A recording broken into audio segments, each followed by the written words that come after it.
how is, because you said that before, how is Waterworld a Western? Well, so there's two parts to the writing process for me. Um, First is the concept. What's that like? That idea that really lights you up and says, "Oh my God, can't wait to sink my teeth into it." So, Mad Max on water. That was the idea there. But then the other one, and this is the much more devilish one, is what's the structure? What's the three acts? What's the story? You know, and when you're writing something on water, that's really challenging. Like, there's no geography. Like, where you go from point A to point B, what's point A and what's point B? Like, you got to make all that stuff up. And it's a boat floating over here? Then how does it make sense? And is it a coincidence? And there's lots of stuff that you got to think about. And another breakthrough for me was I suddenly remembered the movie Shane. Yeah, Remember Shane? of course.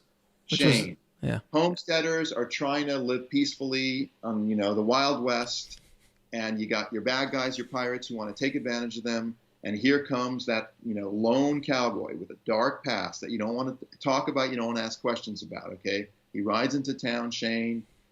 He walks into that bar. You can tell he's killed a lot of guys, and the bad guys mess with him, and he decides to take side with the homesteaders.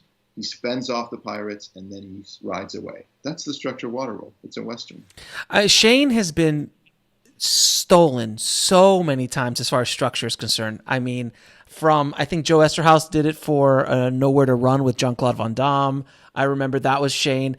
Logan, as more recent, as they literally put Shane in the movie. Like, Logan's watching Shane. They're like, wink, wink, nudge, nudge. It's Shane, guys. But it's with a mutant.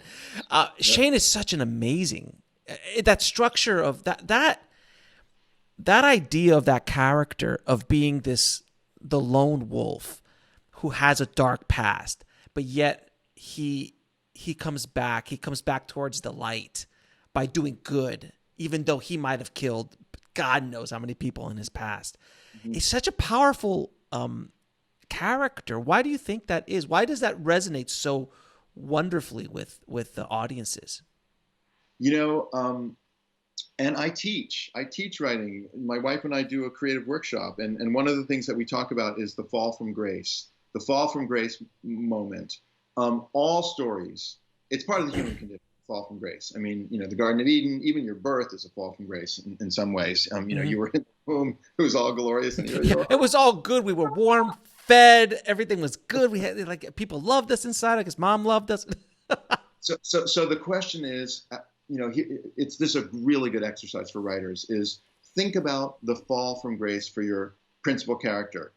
It's where is it going to be in the movie structure, and what is the tone of the fall from grace? So for instance, in a broad comedy like a Jim Carrey movie, that fall from grace is front and center. It's in the first 10 minutes, and it's highly humiliating. It's like, oh my God, here I am with my pants down in a court of law or whatever. It's one of those moments, or Ben Stiller moments. It's a broad slapstick fall from grace, right? In film noir, or in sort of a darker, edgier movie, the fall from grace happens in the distant past, and it is never discussed. It's something that's not talked about. It's like the buried child from the Sam Shepard play. It's that thing that it's Chinatown. Chinatown is, Jake had a fall from grace in Chinatown. It's never discussed. And it haunts the movie. So that energy of that character, why is he so mean? Why is he so shut down? Why is he a loner?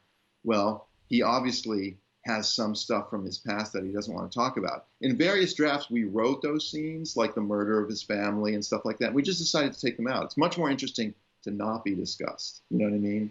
Oh, yeah, because your imagination builds something else up. So that was the whole thing with Obi-Wan Kenobi and Star Wars, like this older Jedi, and he would just talk about certain things like the Clone Wars, and I had a student who killed your father, and then it turns out to be Darth Vader. Sorry, spoiler alert for anybody who hasn't seen Star Wars. But that character was so powerful and had so much weight behind him purely because of all this stuff. And they even talked about it, gossiping. Like, oh, you don't want to go see Ben Kenobi? No, don't. No.